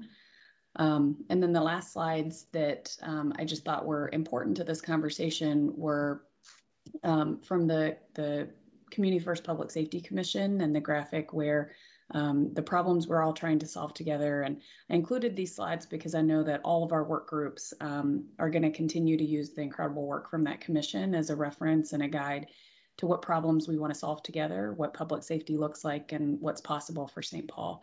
So I wanted to clip through that because I know we've got representatives from each of our programs on, and I know that there are a lot of questions. We certainly can schedule additional time to come back, but I wanted to give a comprehensive look at, you know, here's all the partners and kind of go wherever you all want to go. Thanks. I appreciate the strategy. Just go through them and we can always back up. I mean, there are lots of good information. Then, of course, as I mentioned earlier, we appreciated the summary document that was sent last week in advance of this. So we had an opportunity to get some of this, digest some of this information in advance of the meeting. I'm looking at my colleagues. Is there any request to go back to any particular slide with some fill-in information? Ms. Yang has a hand up, and then Ms. Naker. Thanks, Council President. I don't have a request to go to previous slides, but I have a question for Danny. And I just wanted to say, like, I want to express my gratitude to you and all of the other staff who are involved in your work as well, because I think that it's so valuable and it's important that we figure out different ways to resolve the conflict and issues in our community and really feel like you all are leading that work. I was wondering if you can talk about, well, because you are really seeing like what's happening like on the grounds and being at the heart of resolving like conflict as well. Like, would you be able to speak to what type of insight you have on certain like policy changes that you'd like for elected officials to know and to work on, or even as we are, you know, thinking about like the next budget here, like what are some important things that you'd like for us to keep on our radar based on the experiences that you've seen and worked on? Councilwoman Yang. Thank you. I appreciate that. Well, I can tell you that within bringing on these four community mediators, we've already begun to change some of the policy at Ramsey County. And that policy is around the hiring practices. You know, as you know, or I can't say as you know, many of the folks that come from these impacted communities don't meet minimum quals to come in and begin to work as a county, employee, or even a city employee for that matter. And then, so on the one side, there's that barrier around hiring practices. The other side is these barriers around procurement that I think exist on both sides. We had what slowed up a great deal of our process with being able to invest this money in community, because it's a community-facing project, was the procurement barriers and this requirement of that, a CBO have, or an agency or entity or person have, liability insurance that sometimes exceeds their ability and capacity financially. And so thinking about ways that, we can begin to address that at the forefront and begin to partner more equitably with communities that have been impacted, that aspire to do this kind of work, and just continuing to lean into the narrative that community knows best. And so we've been getting that support, though. I can say that from both sides so far, and just looking forward to even staying attuned and up to date about it as other things arise. Can you say more about the first one that you brought up around hiring practices, just so I can catch on to that as well? Yeah. So within, we're looking for job classifications to be able to say, hey, I just can't go in without doing an RBA and create a whole new position. So within the hiring on of our community mediators, our job classification framework isn't designed in a way to be able to recruit said persons that wouldn't meet just the basic min quals in these positions. And I know within the Ramsey County Public Health, we were able to use a classification that fell under, I want to say, healthy communities. We're using a job classification of like a health educator. But even in that, we had to change some of the language, and we NeoGov, the system that we use that filters out the applications and resume, oftentimes was pushing folks out. And so we had to really go in. So I would love to talk more about this. I don't want to take a whole lot of time, but there's just some kind of like intimate parts of our system that I think we can really lean into, that we have within our purview to change and challenge. Thank you. Thank you. Thanks, Ms. Yang. Ms. Naker, and then Ms. Jalali. Thanks, Council President. Deputy Mayor, I'm wondering if we could go back to the slide on awakenings. I'm still not totally sure I understand what the program does, and I'd love to hear more about the work to date. Great. So I'm going to go back and I'll give my quick summary, and then I know that Gwen Peterson is on. So the Awakening Programs was developed as a violence prevention and early intervention strategy. Youth participants are empowered to identify their own trauma and its consequences while building a toolkit that promotes individual resiliency and healing. Youth between ages 6 and 13 are identified by community youth workers based on established risk factors.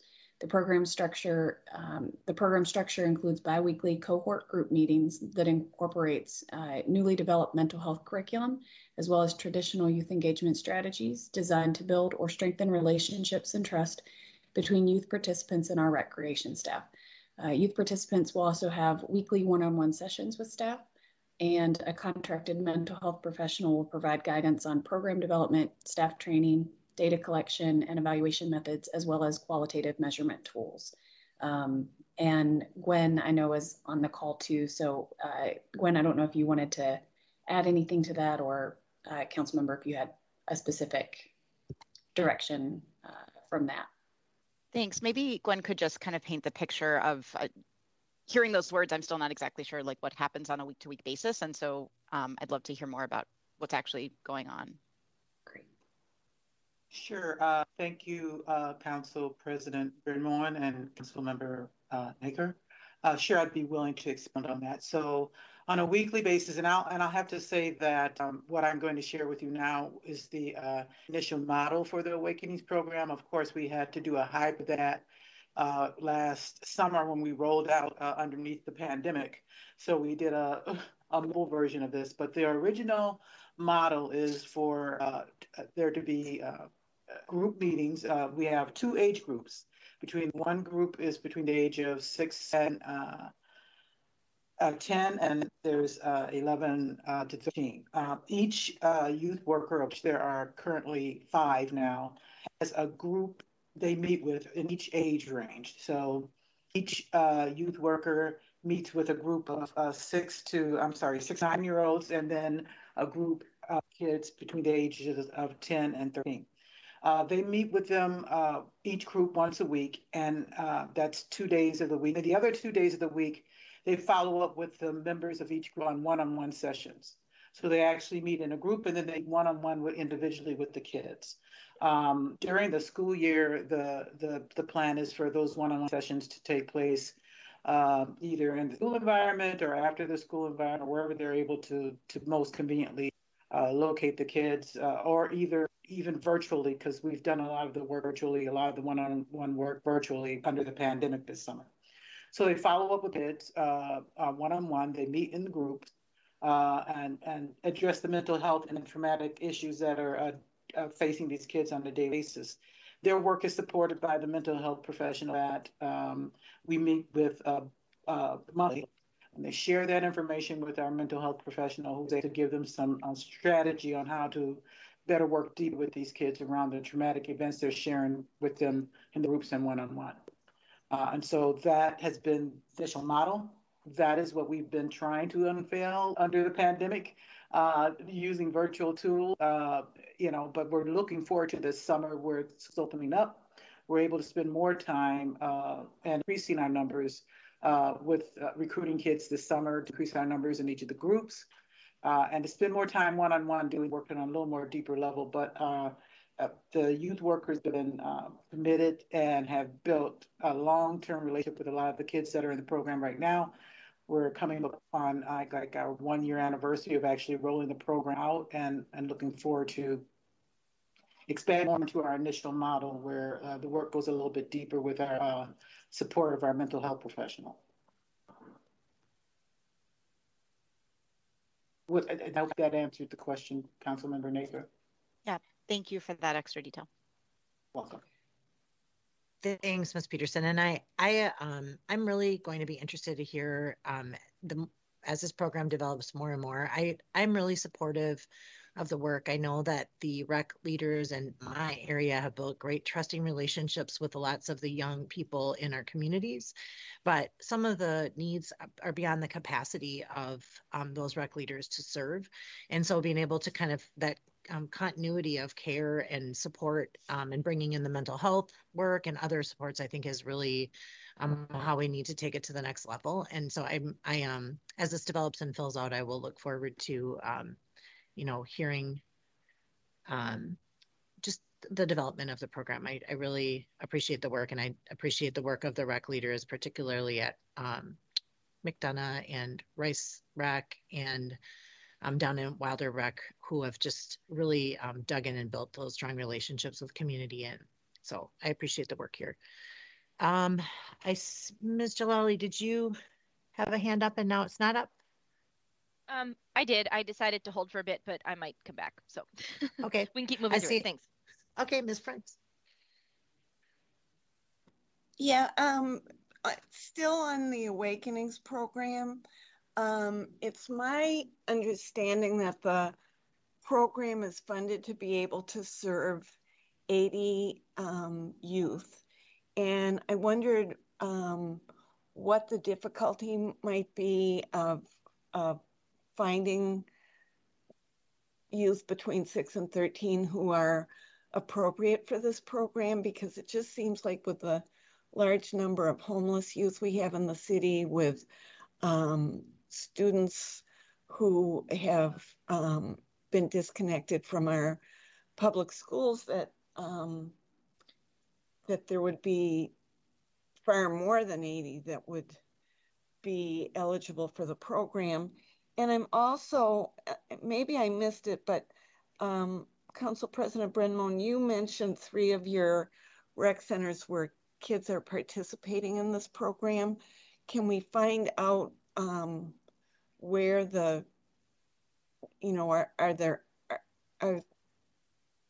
is there some information on where the kids are coming from? And because I would really like to see that. And I'm also confused about that there are 41 successful completions. So what is the period of time that a student participates to reach a completion? I guess I'm confused about the numbers, where the kids are coming from, and what the recruiting issues are.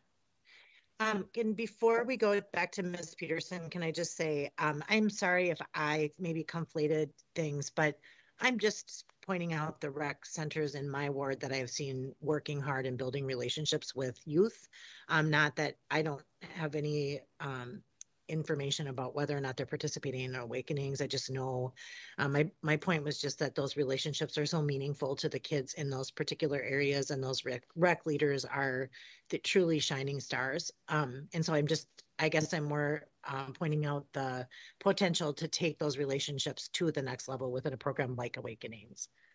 Thank you. Well, I nonetheless, I am wondering if we can find out, you know, where the kids are coming from and what the recruitment issues are, and more details about how the program works. If according to the budget, no money was spent in 2020,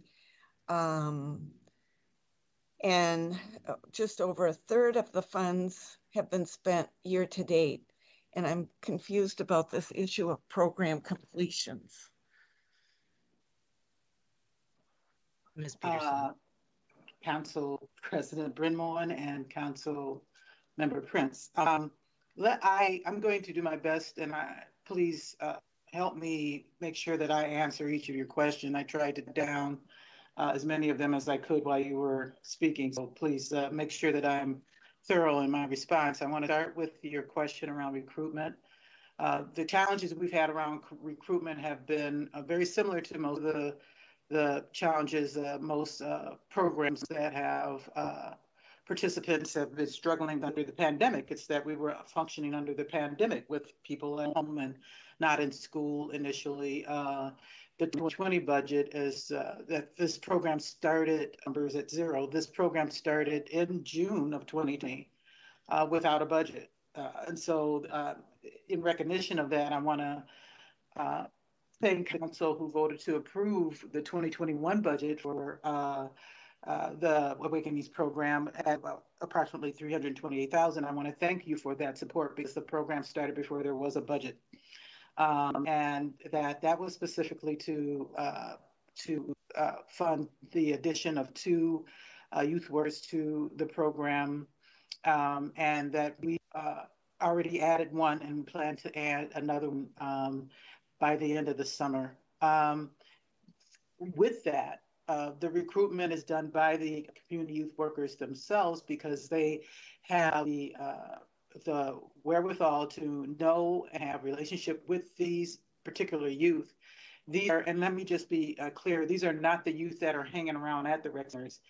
These are the youth that have usually been kicked out of the rec centers that we're working with. And so they are hanging out in certain parts of the city, and part of our initiative was to go to where the youth were, not necessarily make the youth come to us and plant our program in a particular building.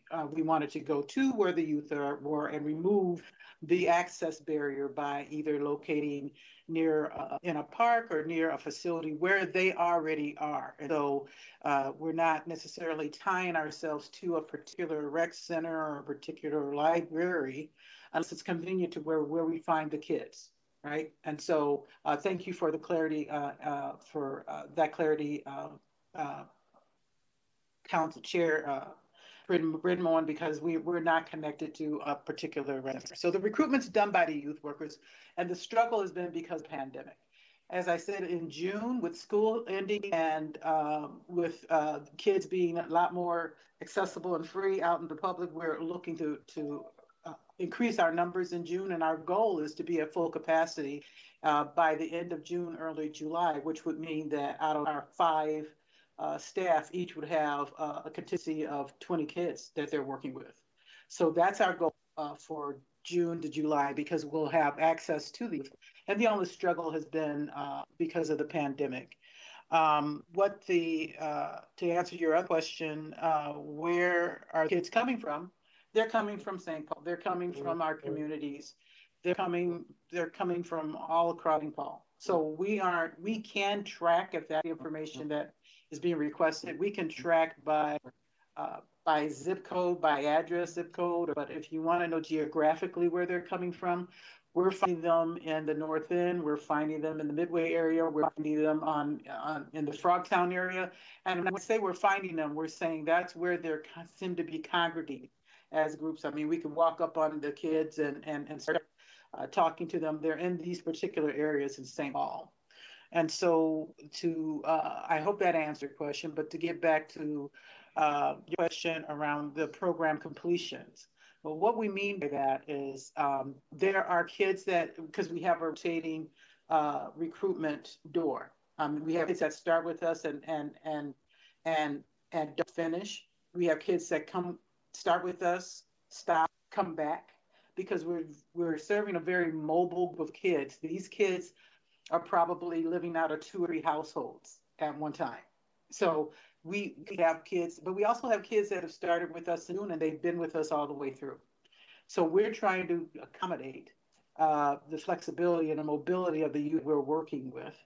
And so when they complete a program, that could be that they have come to us, they've set some goals with us and they've completed those goals, but they've left the program because their parent moved to Minneapolis, or they're no longer going to this school and they're no longer able to participate for whatever the reason. So we've had 44 successful program completions, and some of that is based on kids having been with us for a year, which would be June. We consider that a successful program completion. So it's a variety of definitions for that term, but we consider completion a successful completion if a kid has come at their goals with us and then had to leave before the year was out. So it's not a calendar year. It's based on the effort and the goal set by the kid with our staff. I'm not sure if I've missed a question, Councilman Prince, but I think those are the 3 I heard. Did I miss another question of yours? No, I can follow up with you afterwards. I'm a little bit confused by it, just because well, for one thing, if we're serving kids who are 6 to 13, the younger ones certainly wouldn't be all that mobile in terms of, sort of finding their way across town. I'm just confused, but it would be good if I could, if you do have zip code information, that would be helpful. I just know that there are lots of kids in this category with these problems who are in the areas that I represent, and I would just hope that there's some way that they can connect to these kind of services. And I'm also confused, and I can follow up with you and Ms. Houston after the meeting, but I was quite sure that we had budgeted the $300,000 in 2020, but that it had not been spent in 2020 and that it had moved. It had been basically carried over for 2021, but we can follow up on that after today's meeting. Thank you, Ms. Prince. I'm going to take you up on that offer on behalf of Ms. Peterson, because we are really running out of time here. And I see Ms. Jalali has a hand up. And so I just want to make sure we can close up with this. I do want to let council members know, one, we're scheduling the next 2 quarterly updates now. So we will get these on the schedule so we get those regular updates. And then if folks are interested, I do believe shifting over to getting a monthly update from the Healing Streets Initiative at our council meeting would be a shift that will begin next month as well. So we will be getting more regular updates on these initiatives. Ms. Jalali.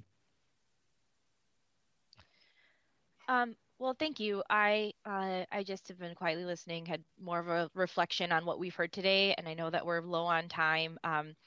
Following the Awakenings presentation, I did just want to share and offer. I mean, one of the best ways that I have learned our community first public safety investments in practice is to just visit the work in real time and get the chance to follow the new Midway ambassadors team around, for example. And Gwen, I know that you're very, very invested in this work, and I would just love to offer and maybe invite other council members if there's an opportunity to just be able to observe the work of Awakenings and meet the youth in our wards. I think that could be really powerful and helpful next opportunity if that's something that can be coordinated with council members. I don't know if you are available for that or if that's possible. And I know with young people, there's always kind of sensitivity issues to make sure that we are not overstepping things that we're working on with them. But is that something that's possible in the coming months? Councilmember Jalali, Council President Brinmore, absolutely. We're actually planning some for sort of a recognition for the kids that have stayed with us for a year, and we were hoping to do that in July. So the plan was to invite the council members out to not only meet the youth, but their families and to hear about their experience in the Awakenings program. So yeah, absolutely. That's great. Yeah, I think that many, if not all of us, would love to have the chance to do something like that. And I certainly learned a lot and was really changed by my chance to shadow other programs. And yeah, I think that's a really, really valuable opportunity. Thank you so much for that. And it's a lot to get at once in general, speaking about our community first public safety programs as a whole. And sometimes it can feel like PowerPoints and bullets and like updates on slides. And we feel really disconnected from what the work actually is. But I think seeing the work in person matters. I think the organizing philosophy of our city approach that we are working to advance and that we've all united around behind our budget investments, our votes, and our vision and our resolution that kind of articulates it is that ultimately people are safest when they are cared for. And that is the big message I think that cuts through for me, that I sit with at night, that I think about when I read the news of how people haven't been cared for and how we are seeing the fallout of that and how we're losing people in our communities, often young people, because of that. And I think about how long people have not been cared for. Like, where have government investments been? What have we resorted to instead? All the work on the commission that I served on, that we just got a presentation on the other week. And I simply feel compelled today to speak to that because we want overnight results to fix a 100 to 400 years disinvestment sometimes, or it can seem like there is just an impatience with new programs that is not shared with status quo programs or efforts or approaches or mindsets. And I see this work, even in its early stages, which started in a literal global pandemic, making its way and finding its footholds. And it is a whole new approach to just making sure that we are taking care of people. And I simply want to lift that up just in simple values terms, because I don't think we can lose sight of that. And I think that it's really important to also, frankly, stand in the political fire of the impatience, because what's faster and easier is to send a lot of cops to a situation to appease people. It's faster and easier, and it makes a lot of the complaints go away because people feel like, quote unquote, we are doing something. But the appearance of doing something isn't good enough for the folks that are no longer with us and for the communities who need our investment. And so I guess I'm just feeling moved this morning to call that out in general, because I think it comes up in the community discourse. I think it comes up in the media narrative. And the big message of what we're doing is we are taking care of people. And we are taking care of people with a level of investment in this area of work that is part of a much bigger strategy. There's broad social infrastructure we're working to fund. There's our housing policy. There's economic investments like we just heard about in the presentation preceding this one. And then there's this specific array of strategies. That's the totality of what we're trying to do. That is a credit to Mayor Carter's vision. That's a credit to this council, who, even as we work to refine our disagreements about the how, that's what we are advancing. and waking up day after day to do, even though it can feel really brokenhearted at times, and even though it's been such a painful year and a half. But I guess I had some perspective I've been kind of sitting with and feeling as we're hearing about this. I think that's important to keep in mind. So thank you to all the program partners for this update. It is front of mind for all of us because we're moving into the warm summer months. We have reckoned with really painful shootings in the last several weeks alone, and this work is more important than ever. So that's all. Simply wanted to offer that. Thank you. Thank you, Ms. Jalali, and I appreciate kind of wrapping up today on that charge, that hopeful note, that challenge, the acknowledgement of the work that's behind us, that's ahead of us, and that needs to be, as we have all said, at top of our priority list. I want to just point out, I said earlier today that this was a very ambitious meeting agenda for today. We have had an update from Community First Public Safety Commission. We've had this update, other updates on gun violence. And I would also like to suggest that we look for a day where maybe we're not being presented to, and instead having a council conversation at one of our upcoming org committees where we can process what we've heard and, as a crew. And so because I feel like we hear a lot of information, we ask some questions, and then we're sort of left with our thoughts and unable to process them as a group and make a plan with those thoughts. So my commitment to council is to find that space in the upcoming weeks to sit down, maybe without a chaperone, without a presenter, and really just hammer through some of this stuff because it's important. And the updates we heard today are heartening. But we know we need to do like 3 times as much or more to make a difference here. So, and obviously the time that we have left is not enough to accomplish all of that today. So, this is, as is often the case, to be continued, but I think a good check-in point today. We'll look for that date and circle back with council members on that conversation and how we want to frame it so that it is productive and that we can get through some of this stuff. So I do see Ms. Jalali and Ms. Prince have hands up. I think those are holdovers from your comments earlier. Forgot to take it down. Sorry. Okay, just making sure. I don't want to cut you off if you still have a hand up, Ms. Prince. Oh, she's down too. Okay, great. So apologize that we've run out the meter here today, but it's going to always be a to be continued conversation, and so we will work on getting that on the schedule. If there is no other items to come before us today, we will be adjourned until our HRA reconvenes us at 2. Thanks, everybody. This is important stuff.